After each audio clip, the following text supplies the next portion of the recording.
মা, আমার মার সাথে সিঁদুর। আমি তোমাকে ভালোবাসতাম রাতু। তুমি জানতা না আমার ধর্ম কি? জানতাম। জানতা? তাহলে কখনো বলার করে তোর মনে করো না আমাকে সেটা? কিভাবে বলবো বুঝতেছিলাম না। যদি আমাকে ছেড়ে দাও, আমি তোমাকে কষ্ট দিতে চাইনি।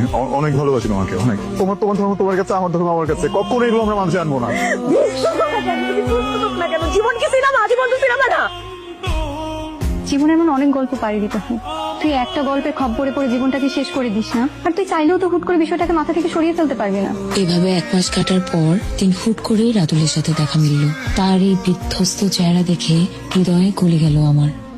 দূর থেকে 2 ফোঁটা চোখের জল ফেলে এগিয়ে গেলাম তার দিকে। সবকিছু ঠিক করে ফেলি প্লিজ। আমি নিতে পারতেছি না প্লিজ। বাড়ি থেকে তো অনেক প্রেশার বিয়ের জন্য। তোমাকে একটা কথা বলি, তুমি তোমার বাবা আমার পছন্দে বিয়ে করে ফেলো।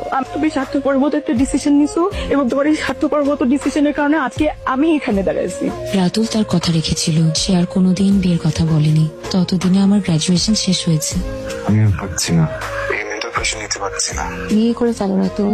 আমার আসলে তোমাকে কি বলা উচিত আমি জানি না। আমার সাথে যোগাযোগ বন্ধ করে দাও।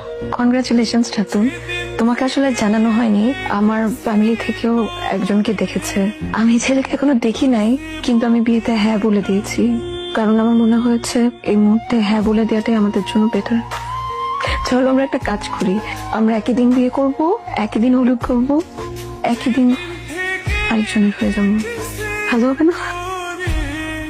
তোমাকে হলুদ পরির মতো লাগছে জুই। আমার কালো গায়ে হলুদ রং মানায়নি। তুমি আমার জীবনে নেই ভাবলেই কেমন অসহায় অসহায় লাগে, বুকটা হাহাকার করে ওঠে। জুই, আমার খুব বেঁচে থাকার চেষ্টা, কিন্তু সেই ইচ্ছাটা পূরণ হলো না। এই নিষ্ঠুর পৃথিবীতে তোমায় একা রেখে যাচ্ছি বলে রাগ করো না। আসলে আপু, আজ সকালে আমার বন্ধু হাত পায়ে রোগ সব কেটে ফেলছে। ডাক্তাররা আসলে অনেক চেষ্টা করলো, কিন্তু বেঁচে নেই আমার বন্ধুটা। একটু আগে সে মারা গেছে।